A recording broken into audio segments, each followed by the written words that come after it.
نہیں کی جا سکتی۔ یہ مقصد ہے حفاظت قرآن کا۔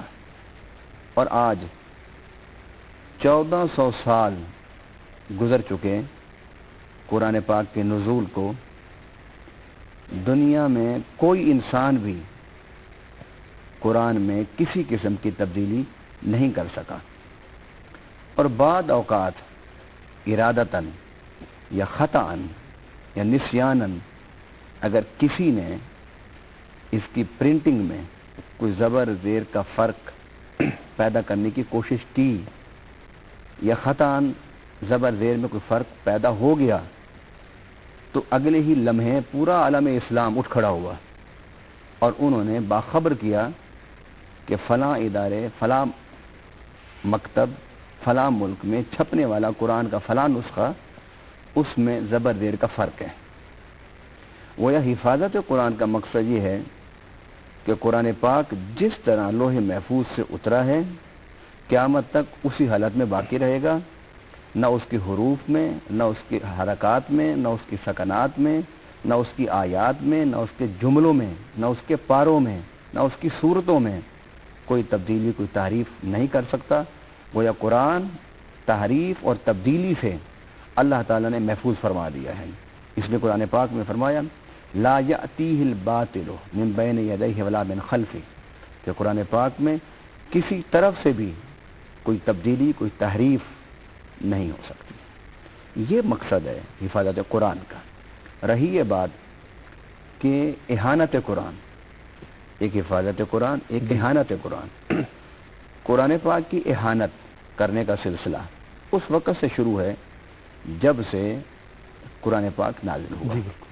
سورۃ الحج میں اللہ تعالی نے ارشاد فرمایا وَإِذَا تُتْلَى عَلَيْهِمْ آيَاتُنَا بَيِّنَاتٍ تَعْرِفُ فِي وُجُوهِ الَّذِينَ كَفَرُوا الْمُنكَرَ يَكَادُونَ يَسْطُونَ بِالَّذِينَ يَتْلُونَ عَلَيْهِمْ آيَاتِنَا قُلْ أَفَأُنَبِّئُكُم بِشَرٍّ مِّن ذَلِكُمْ النَّارُ وَعَدَهَا اللَّهُ الَّذِينَ كَفَرُوا وَبِئْسَ الْمَصِيرُ، کہ جب ان کے سامنے قرآن پاک کی تلاوت کی جاتی ہے تو ان کے چہروں سے انکار واضح ہوتا ہے، ان کے چہروں سے انکار پہچانا جاتا ہے، ان کے چہروں سے ان کے دل کے اندر جو بے چینی، اضطراب اور تردد ہوتا ہے وہ ظاہر ہو جاتا ہے، اور اگر ان کا بس چلے تو یہ قرآن پاک کی تلاوت کرنے والے پر حملہ آور ہو جائیں اور اس قرآن پاک کی تلاوت کرنے والے کو دبوچ لیں، اس قرآن کی آیات کی تلاوت کرنے والوں کی زبانیں نوچ لیں۔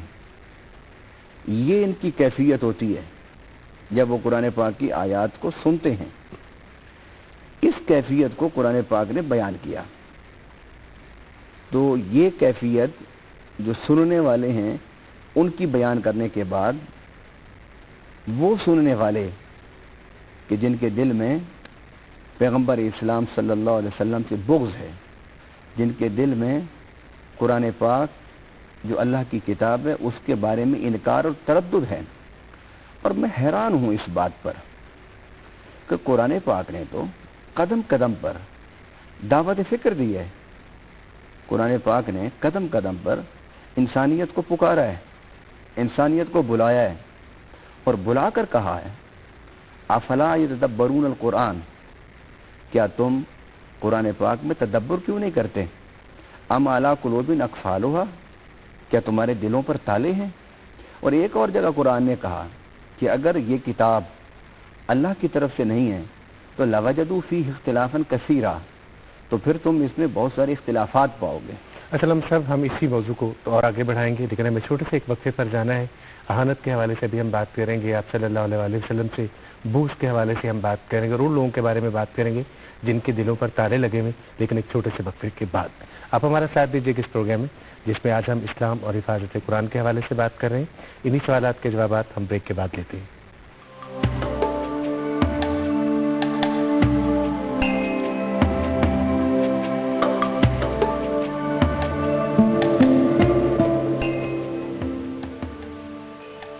آپ سب کو ایک بار پھر ویلکم اس پروگرام میں، جس میں آج ہم عظمت قرآن کے حوالے سے بات کریں۔ علامہ صاحب، وقفے سے پہلے ہم اہانت قرآن کے حوالے سے بات کر رہے تھے، آپ فرمائیے گا۔ یعنی اس قسم کے جو واقعات ہیں اس سے قرآن کی حفاظت پر کوئی حرف نہیں آتا، اور نہ ہی یہ قرآن کی حفاظت کے خلاف کوئی اقدامات ہیں. یہ اہانت قرآن کے زمرے میں آتا ہے. اور قرآن پاک کی اہانت وہی لوگ کرتے رہے کہ جنہیں نبی پاک صلی اللہ علیہ وسلم کی نبوت اور رسالت پر یقین نہیں تھا. اور نبی پاک صلی اللہ علیہ وسلم نے قرآن پاک کی زبان سے اس بات کا اعلان فرمایا کہ فقط لبثت فیکم عمرا من قبلہ افلا تعقلون، میں نے تم میں اعلان نبوت سے پہلے زندگی کا ایک بڑا حصہ گزارا ہے، کیا تم عقل نہیں رکھتے؟ قرآن اور صاحب قرآن عقل، فکر، تدبر کی بنیاد پر پوری انسانیت کو مخاطب کر کے کہتا ہے کہ اگر کوئی بات قرآن پاک میں حقیقت کے منافی، مظاہر فطرت کے خلاف اور انسانیت کے نقصان میں ہو تو آؤ بات کرو. اور اسی طرح پیغمبر اسلام صلی اللہ علیہ وسلم نے بالفاظ قرآن یہ اعلان فرمایا کہ میں نے تم میں اعلان نبوت سے پہلے زندگی گزاری ہے، تم اسی کو دیکھ لو.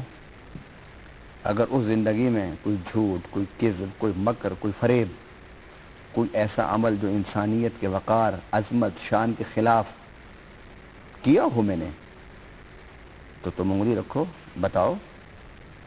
1400 سال سے کوئی پیغمبر اسلام اور قرآن اس کے حوالے سے کوئی معقول بات نہیں کر سکا. نتیجتاً اپنے بغض اور عناد کو ظاہر کرنے کے لیے سیرت مصطفیٰ اور قرآن پر بڑے ناپاک قسم کے حملے کیے جاتے رہے. اور یقیناً آسمان پر تھوکنے سے تھوک آسمان پر نہیں، الٹا منہ پر آتا ہے. قرآن پاک کی تعلیمات پہلے بھی اور آج بھی اور قیامت تک انسانیت کے لیے راہ ہدایت ہیں اور راہ ہدایت رہیں گی. قرآن پاک کے کسی ایک حکم میں، قرآن پاک کے کسی ایک قانون میں، قرآن پاک کے کسی ایک گوشے میں کہیں بھی آپ کو نہ خالق کے بارے میں مس گائیڈ کیا جائے گا اور نہ ہی قرآن پاک کے حوالے سے انسانیت پر کوئی ظلم ڈھایا جائے گا. اسلام صاحب، وہ لوگ جن کا بھی آپ نے ذکر کیا، وہ جو آسمان پر تھوکنے والے لوگ ہیں، اور وہ تھوک ظاہر ہے انہی کے چہرے پر آئے گا، یعنی جو بھی قرآن کریم کے خلاف اس طرح کی بات کرے گا اس کا اپنا ہی نقصان ہوگا. میں یہ چاہوں گا کہ تاریخی اعتبار سے آپ ان لوگوں میں سے چند مثالیں ہمیں دیجیے گا کہ انہوں نے کیا کیا اور ان کے ساتھ پھر خالق کائنات نے کیا سلوک کیا. میں اس کے ساتھ ساتھ ایک اور اہم بات اپنے دیکھنے والوں کو بتانا چاہتا ہوں کہ قرآن پاک کے خلاف کسی قسم کی نازیبا حرکت اس دور میں کرنے والا نہ وہ اپنے مذہب کا وفادار ہے اور نہ ہی وہ انسانیت سے مخلص ہے.